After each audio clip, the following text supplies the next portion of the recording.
Hi friends, I am Dr. Pratap Singh Rathore. I have done MD in forensic medicine, and today we will continue with the localized effects of heat. In that we discuss about scalds. Scalds is a type of injury which results from application of liquid which is more than 60 degrees of centigrade or from hot steam and involves only the superficial areas of skin. So whenever the hot liquid spills on the body, it causes scalds. Coming to clinical features, usually the scalded area presents with swollen, vesiculated, and bleached in appearance.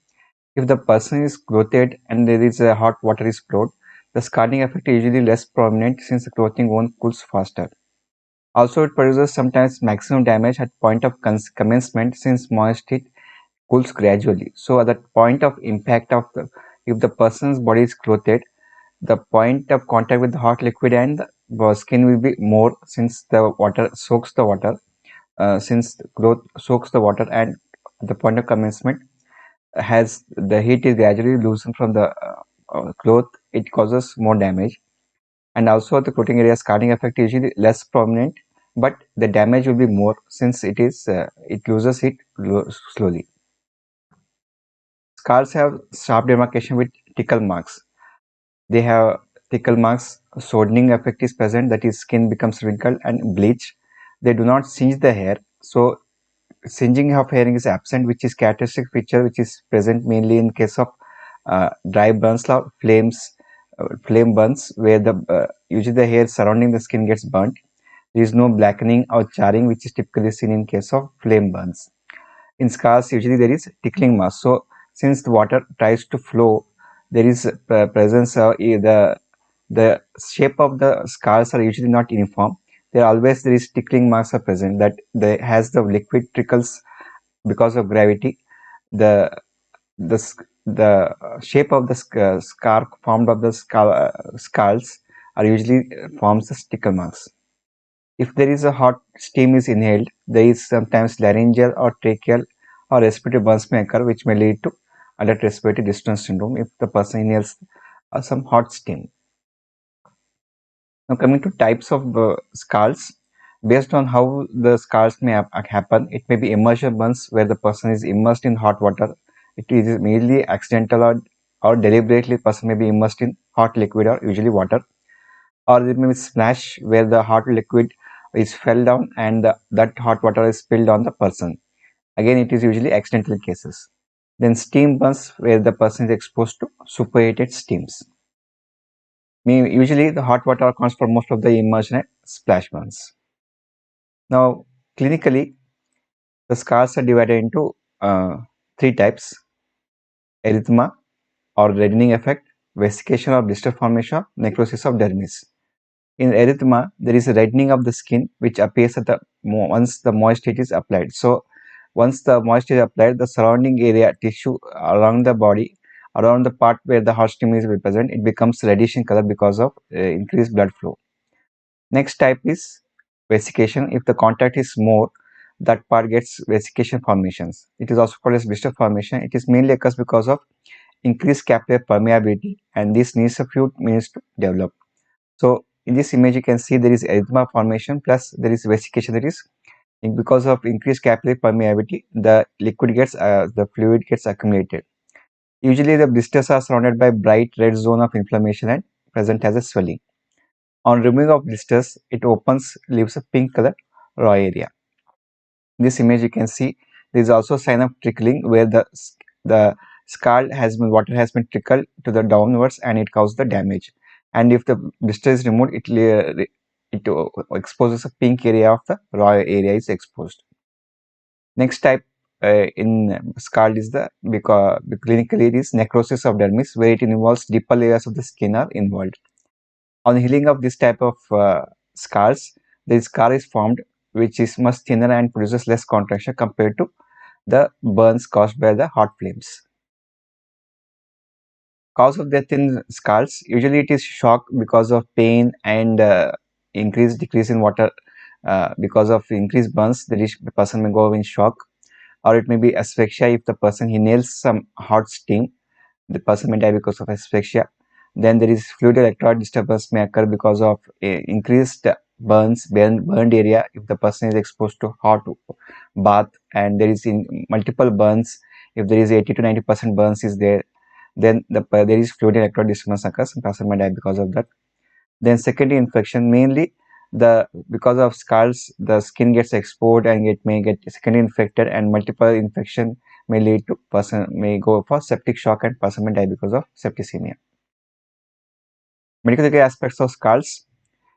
The scalds are usually accidental due to splashing and pouring of fluid during cooking, which is commonly seen. It is also common in case of children who may accidentally pull some hot utensils and spill the hot sambar or any hot liquid may be pour upon them. And also in case of elderly, while they move hot water during bathing may spill hot water on them. Boiling water may be also thrown intentionally to cause homicide in case of domestic violence. Usually, suicide and homicide by scalding is very rare, extremely rare, because it doesn't cause immediately the person death. Deliberate scalding of hot water is commonly seen in case of child abuse. To abuse a child or to beat a child, punish a child, sometimes some parents may use hot water to punish the child. Usually, in these cases, there is a dipping of limbs in the hot water may cause well-demarcated glove and stocking distribution. That is, if the limb is soaked in water, there is distribution of the scars are typically occurs in the fluid in form of a stocking appearance in legs, or in hand cases there may be appearance maybe look like a uh, glove. So it usually the body part will be immersed in water, leading to glove and stocking distribution of scars.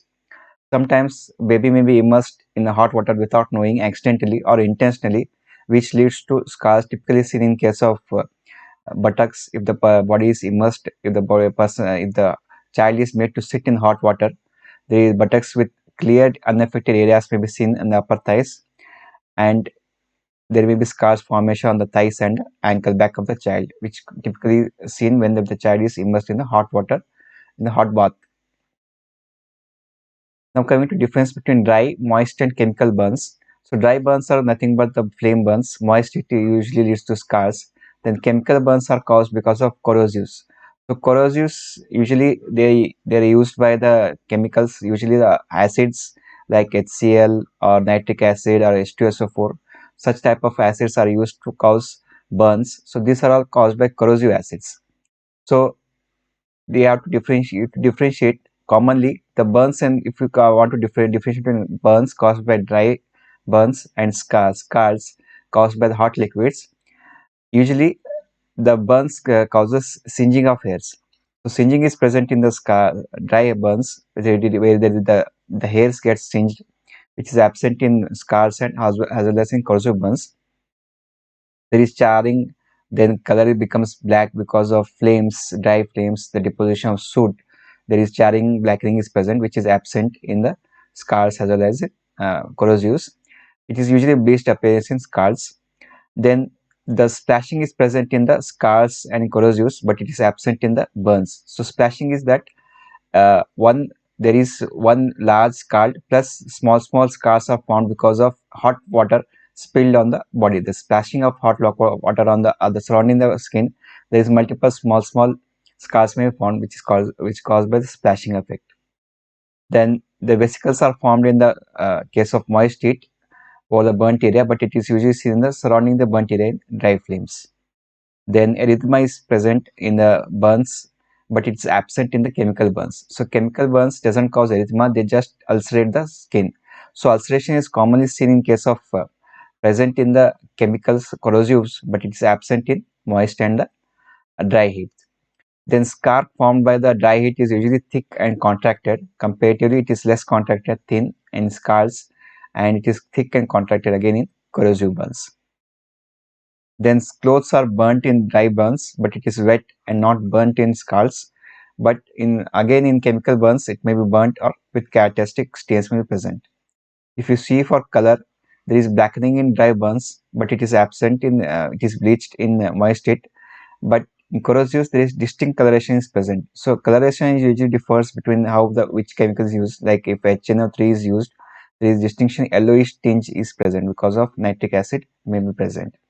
and if it's HCl, there is whitening of teeth are seen. So different chemicals, different leave different color effect. These are basic difference between the burns and scars and corrosives. These are my reference.